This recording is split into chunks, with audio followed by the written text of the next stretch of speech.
When I opened the front door, there was Stephen, clad in a striking leather jacket and sunglasses. It had been a while. Stephen, who had returned suddenly, burst into the house without hesitation, despite having been missing for years.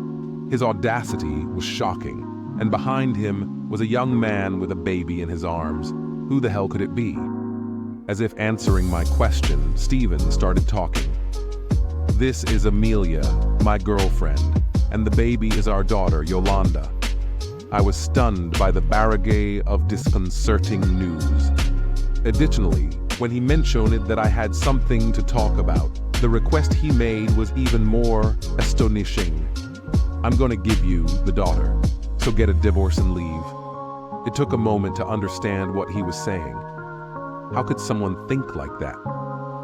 Looking at me in disbelief, my daughter Bianca seemed totally disenchanted. Then he said something unexpected. "Divorce is not an option with Mom because..." Bianca's next words made Stephen and Amelia turn pale. "My name is Sophia. I'm a 50-year-old employee who lives a life with my high school daughter Bianca. Although I am not a single mother, I have a husband. His name is Stephen. He is also 50 years old. However, we don't live together, and worse still, I don't even know where Stephen is. He disappeared a few years ago. One day, he left home and disappeared. Of course, I did everything I could. I asked friends and acquaintances. I reported his disappearance to the police, but his whereabouts are still unknown. At this point, I thought the time had come to give up. Stephen would probably never return. Our marriage was already tense, and divorce seemed inevitable. Just when I thought the time had come to live a modest life with Bianca, Stephen suddenly returned. And then, one spooky truth after another was revealed. I couldn't help but be amazed at the twists and turns that life can take. But before talking about Stephen, let me start with my own situation. I lost my mother when I was young and was raised in an exclusively paternal home by my father. He was strict but kind, always caring about not holding back. "For Dad, do what you like," I remember him saying with a smile, as if it were just yesterday. Thanks to him, I was able to dedicate myself to my studies without worries during my school years. After getting a job, I worked hard, and whenever I had time, I traveled with friends or enjoyed my hobbies, living a full life. Without realizing it, I was already 30 years old. Just when I was beginning to feel some concern about marriage, Stephen appeared before me, introduced by a friend. Stephen was my same age. He was a bit of a braggart, but he knew how to do a lot of fun things, and always seemed to be enjoying himself. Little by little, I felt attracted to the cheerful Stephen. When we started dating and he proposed to me, I decided to marry him. However, my father expressed his reservations about my wedding to Stephen. "What worries me about this guy?" was my father's constant chatter. "That's not true. He may seem a little frivolous at first glance, but he is a kind and good person. You don't understand him at all." He always replied like that to my father. Looking back, I realized that my father was right. My father, who rarely opposed me, clearly expressed his objection. If I had listened to him, perhaps my life would have been different, but time cannot go back. Shortly after I found out I was pregnant, he began to show his true colors. "This bike looks cool. Hey, I want to buy it with my next paycheck." Stephen pointed at a motorcycle in a magazine, smiling happily. Lately, he seemed to be fond of motorcycles and spent his weekends tinkering with them. He started going out less, and I felt that his spending was becoming a little reckless. "What are you talking about? Do you already have one? Think about our economy. Our son is going to be born soon." Yes, Uncle. How annoying you are," replied Stephen with a bored expression. Lately, Stephen's attitude was not very good. I wondered if it was just my imagination, but it seemed that I had become your second or third priority since we got married. Maybe we were going through a bad patch. I thought about it lightly. I just had no idea that a terrible event was about to unfold. "What's wrong with this motorcycle?" It startled me, new and shiny in front of our house. I went ahead and asked for a loan to buy that motorcycle. Stephen said, proudly. What sounds great to you, right? I was furious. I had never thought I would buy it, but Stephen, unperturbed by my sermon, immediately began to take care of the motorcycle. I was totally dismayed by his actions, being selfish, especially when I wanted to save as much money as possible for our future son, was rubbing himself. He began to say something terrifying. Sophia, something terrible has happened. I was going a little fast, and I ran over someone, and my mind went blank.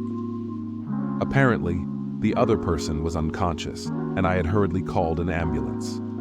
Stephen also seemed to be slightly injured, but the situation was not clear. Let me know when the ambulance arrives and the hospital is decided. I will go too. With that said, I hastily hung up the phone. When I arrived at the hospital, I looked for Stephen. He was in the waiting room, talking to the police. He had a bandage on his knee from a scratch, but other than that, he didn't seem to have any injuries. I joined the conversation and got information about the other party involved. It was a young businessman named Lucas Lopez. The parents and the victim's wife arrived with pale faces. Her condition seemed quite serious. Shortly after, a doctor came out of the operating room. As soon as I saw his face, I guessed the result, as expected. The doctor announced that he had just died. The wife's screams echoed through the hallway. After that, everything was hell. Stephen was arrested and was immediately going to go to jail for a traffic-related crime. The situation was that Mr. Perez was crossing the street with a green light when Stephen ran over him while driving at full speed with the car. Red light, and on top of that, the fact that the victim had died should have led to the judgment that it was a particularly malicious accident. The most terrifying thing is that the motorcycle was not insured, so the compensation to the victim's family was covered by the mandatory civil liability insurance that everyone must have, but even after that, the amount was not enough. The rest had to be paid by Stephen, the offender. Ah man, this is wrong. I don't have any money. Sophia, can you cover it for me?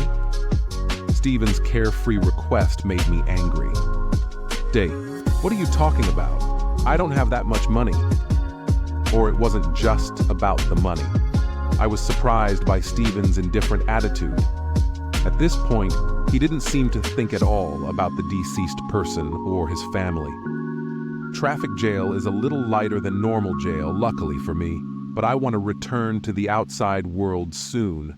I want to catch up on my comics. I was too carefree since I got pregnant.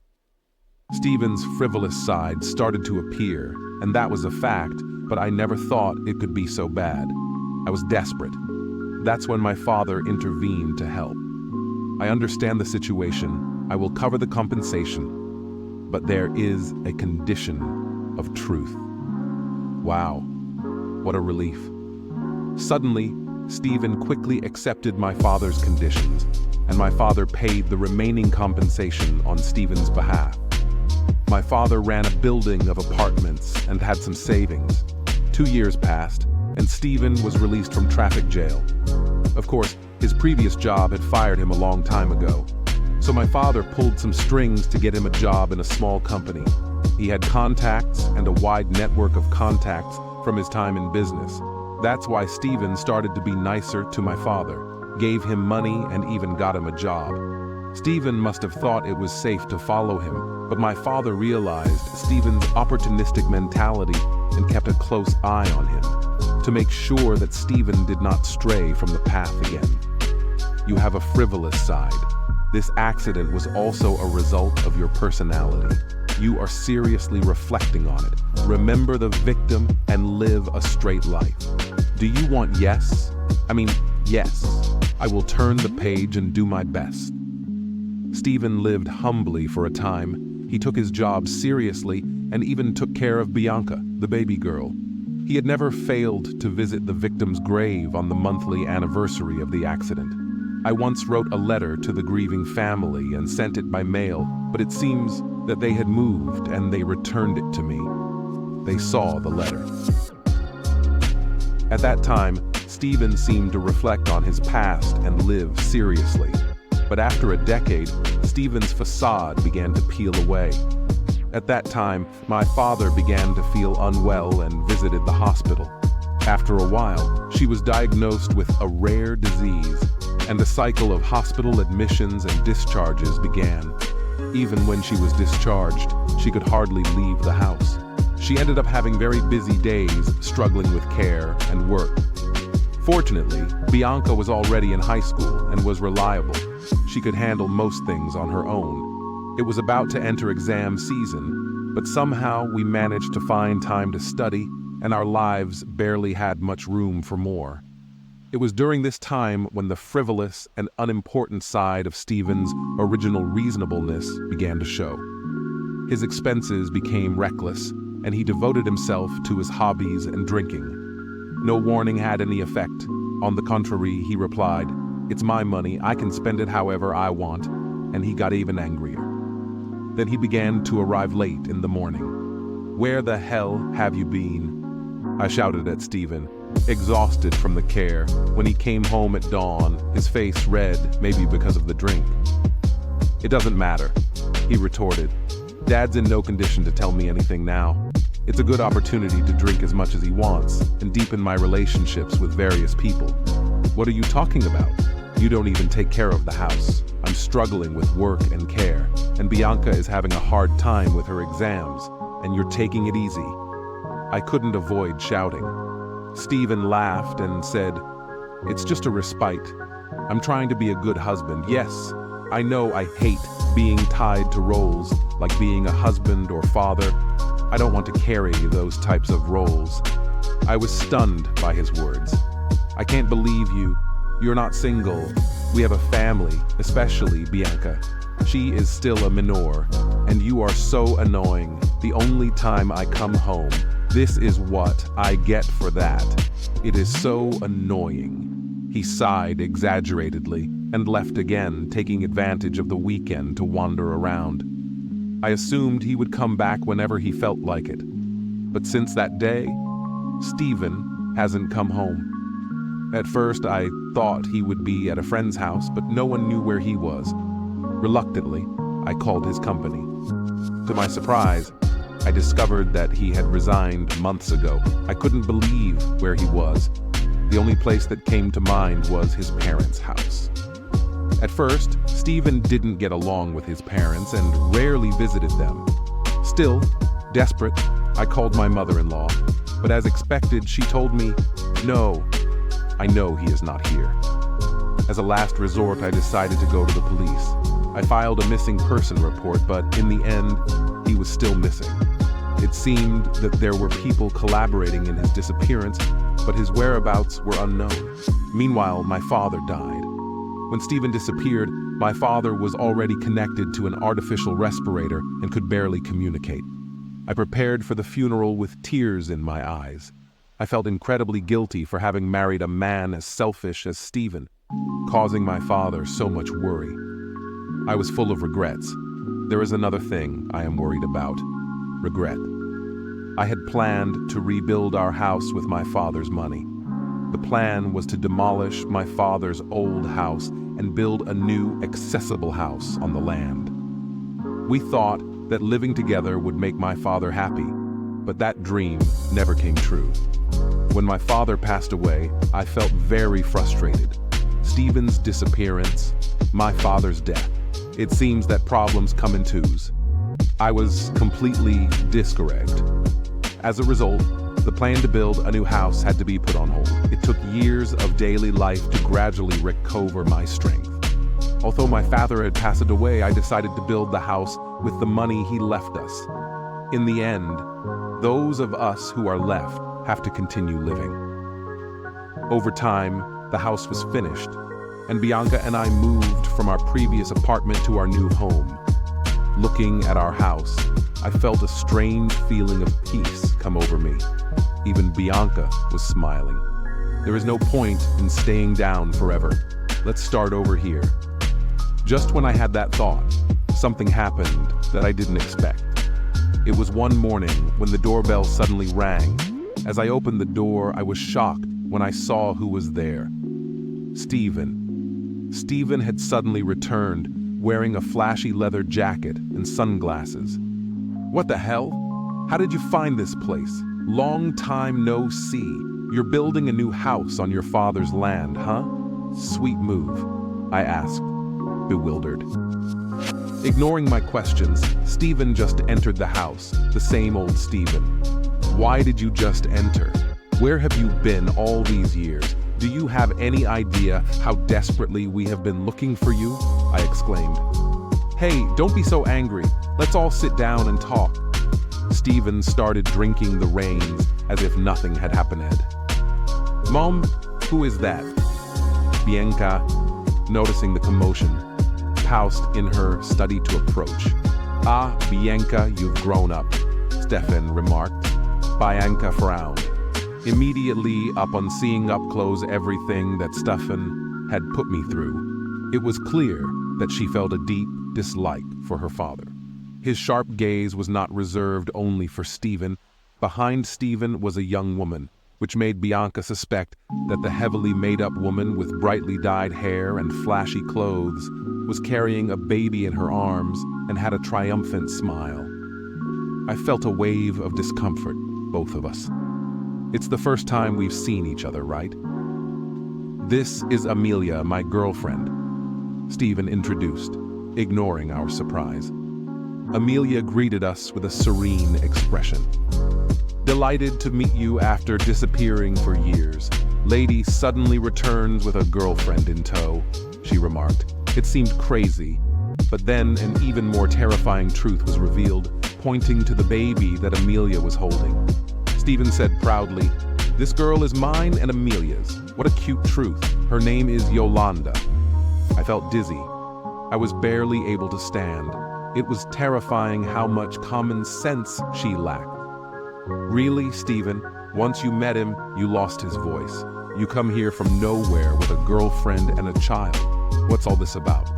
You should have done this after you got divorced.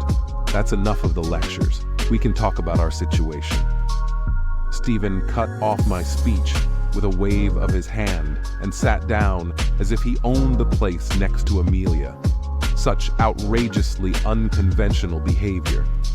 His way of thinking was completely incomprehensible to us. "How could we listen to a favor from people as foolish as you two?" Bianca shouted with an expression of disgust. Then Stephen dramatically pretended to be scared. "Oh, how scary. How scary." Chloe, looking more and more like Sophia, nothing cute, didn't make fun of me. Bianca glared at Stephen. I put my hand on Bianca's shoulder. "Bianca, let's calm down for a moment. I doubt it's something worth it, but let's listen to it, geniuses." "Very well said," Stephen said, smiling at Amelia. It was so creepy that it was almost laughable. I told him that my wife and my in-laws were giving me a hard time, and he suggested that I stay with her, so I did it. What did I do? Yes, it was great. Amelia is not a nag like you. She is kind. Then we had a child, and she told me I didn't have to work if I took care of Yolanda. So I left my job, a stay-at-home dad, you know? Stephen continued, unperturbed by our stunned silence. Sometimes she went to work in clubs outside the city, so I accompanied her, living in different places all over the country. It was like being on vacation. It was incredible. No wonder we couldn't find him. Basically, Stephen lived with a younger woman, but with the boy reaching daycare age, we thought it was time to settle down. So we headed back home. Then we ran into you. We followed you here and we were surprised to see this new house where you live. The good life, huh? Stephen rambled, smiling. Although I tried to keep calm, it's hard to deal with someone so far removed from common sense. "So, what are you trying to say?" I asked coldly. Stephen stated proudly, "Basically, we want this house. It's big and perfect for us. We'd make better use of it. I'll divorce Sophia so you and Bianca can move." "What? From what you're talking?" Then Stephen paused before saying, "I'm giving up the daughter, so divorce me and leave." At this point, it was beyond my comprehension how anyone could think this way.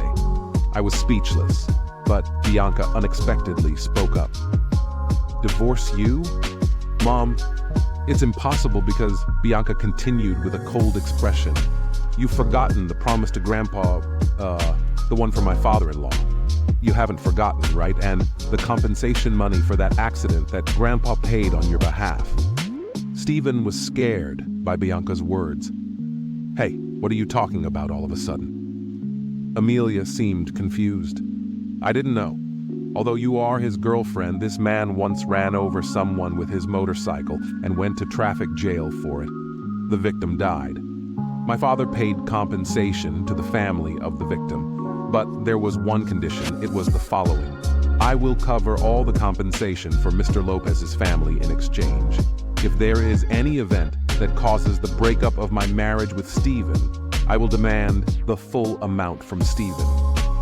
Upon hearing my words, Stephen and Amelia turned pale as they remembered agreeing to those conditions at the time, but he was probably too happy that the money was covered to remember the specific details. You left the house without permission. You disappeared without a trace. Today, you got a mistress and had a child. That means our marriage is broken. That's not it. But your father is no longer true. Those conditions can no longer be applied, right? Stephen was visibly nervous. It's a shame. My father actually passed away, but you forgot that we made a written note about it so that it has legal effect. If he fails to comply with that, we have the right to win in a lawsuit. And there is more in the note. If Stephen cannot return the money, he will have to work in a center for day laborers specified by my father, and there his salary will be deducted. Stephen was speechless, wanting to say something, but nothing came out. Of course, he didn't have money, Stephen said with a dry voice. Well, yes, Amelia has money. She's a hostess, first class, and earns a lot, so paying that compensation is not a big deal for her. Regaining her composure, Stephen started to laugh nonchalantly. Ah, yes. Well, as long as you pay it, it doesn't matter anyway. That's the sole deal. You pay or work the day. We'll talk about it. Divorce after payment, I said coldly, and Stephen responded with a satisfied smile. Ha ha, as if I were going to work as a day laborer for Amelia to pay. And the matter was settled. I had completely forgotten about that old accident. There was no visit to the grave, nor thought about the victim's family. Since I left saying this, Stephen joked incredibly, then turned to Amelia and said, True, so you think the same, true? Amelia had been acting strange, looking down in silence. As he watched her more up close, his face was pale and his lips were trembling. The next moment, he uttered incredible words. It was you, Amelia! Amelia glared at Stephen. What's wrong? What happened suddenly, Amelia? Amelia suddenly raised her face with bloodshot eyes as she screamed, You were the one who ran over my father. Stephen, Bianca, and I were shocked by this revelation. What did Amelia mean? She began to explain. When I was 5 years old, my father was killed by a motorcycle that ran a red light. I was too young to understand.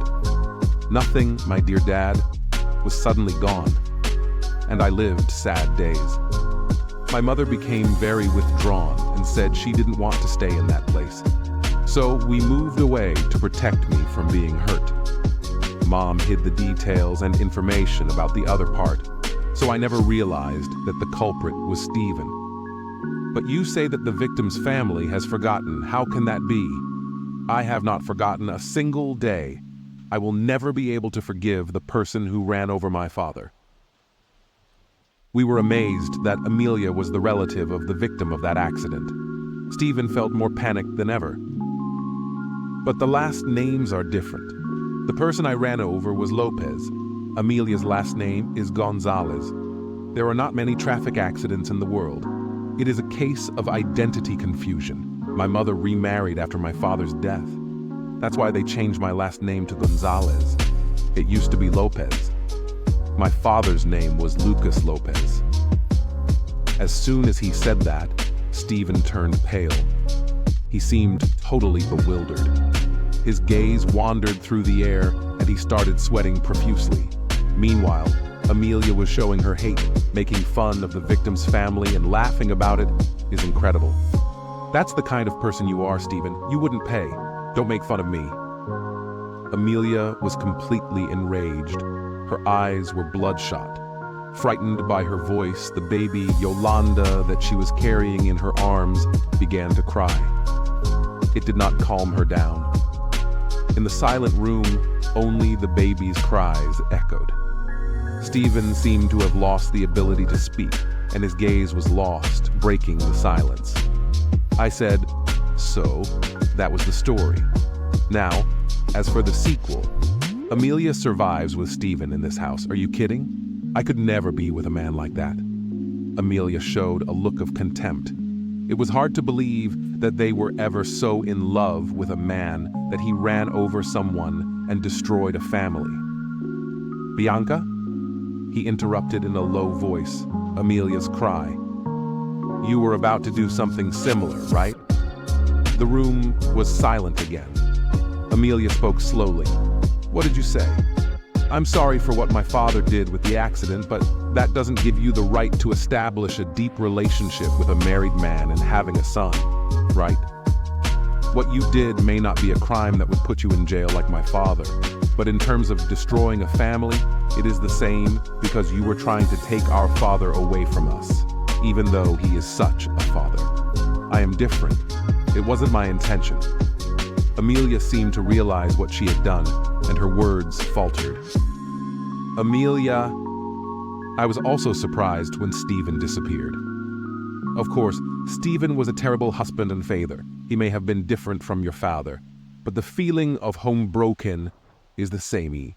You must understand the pain that Bianca and I went through. The momentum that Amelia had moments before disappeared, and she became silent. After a long silence, Amelia began to speak in pieces. "After the accident, my mother and I moved to a completely different place. My mother remarried, but I never got along with my new father. I didn't want to stay in a home like that, and I started going out more." Amelia laughs at herself. "I left school and started working in a club. Working in the club made money, but there were also many difficult moments. I always thought that my life was hard because my dear father was gone. So I hated the person who took him away from me." After taking a short pause, Bianca continued, "You are right. You are right. I knew that Stephen was married and I had a son, but I didn't care about the other family. I didn't care. I resigned. But now I realize that I have caused you and your family the same pain that I felt as a child." Amelia seemed completely dejected. She had entered with Stephen sure of herself and even smiling, but now he seemed much younger. He must have been about 20 years old with more than 20 years difference. He was with a man of about 50 years old. Stefan was looking for the paternal affection that he was missing. After hearing his story, it seemed the only plausible one. "I'm sorry." A tear fell from Amelia's eye, while Yolanda looked at her with curiosity. Amelia spoke through tears. "I will raise Yolanda on my own. I understand." I nodded. "Amelia, she is still young. I hope she reflects and starts again so that she does not deviate from her path again and does not let herself be trapped by men like Stephen." With that resolved, it was Stephen's turn. "So, your destiny is decided. You will earn your living with daily wages," I said, and Stephen, who had remained silent until then, was quick to object. "No, wait a minute.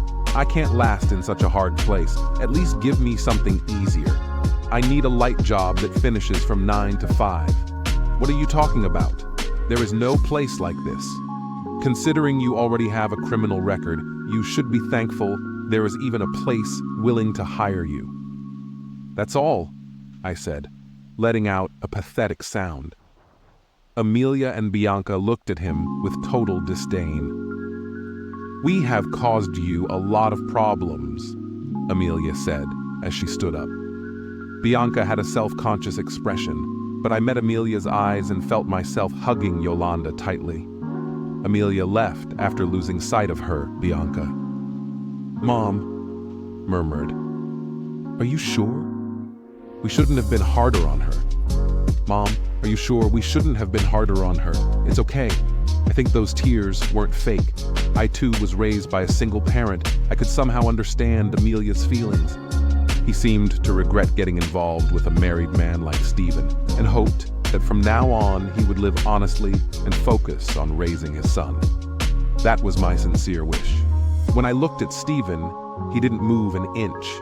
He was completely exhausted, maybe terrified by what the future held for him, and rightly so. Stephen now has to atone for his actions over a long period of time. A few days later, I handed Stephen over to the director of the Day Laborers Center, a friend of my father. Please be careful. This man has acquired the habit of taking it easy, so he could slack off or try to escape, causing you problems. Don't worry, we're used to dealing with individuals like that. The director laughed heartily. The place was full of ex-cons similar to Stephen. The families had given up on these hopeless cases. Apparently, escape attempts were not uncommon among that group. However, most of the center's staff had experience working for security companies or were related to the police force. Surrounded by strong men, the workers would find it difficult to escape. There appears to be a hierarchy within the group. The facility and the newcomers are the last to be made to work hard. I hope that by being trained physically and mentally here, Stephen will really become a decent person this time. As for me, I had already filed for divorce. Initially, I had planned to divorce after the repayment was completed, but the wages earned for the work were lower than expected. So I arranged for Stephen to borrow money from a consumer finance company affiliated with the institution to reimburse me in full, and then Stephen and I returned it to the consumer finance company. As a result, a significant amount of money came into my hands. However, that money was originally my father's. I wanted to use it for something that my father would have done if he were alive. With that idea in mind, I donated part of it. By joining an organization for children who lost their parents in traffic accidents, I hope to reduce the number of people who suffer this sadness. My father would surely have done the same when I remembered my dear father. Tears came to my eyes. Years have passed since then. I continue working as always. Bianca has become a university student, studying with an aim to obtain a difficult national title. Unlike Stephen, she is a person with her feet on the ground. Despite everything that has happened, it is good to see her grow well. Reflecting on the tumultuous days when Stephen was around now, I really feel that way. I am grateful for the normal days. Being able to live a peaceful life is more valuable than anything. I hope this tranquility lasts forever.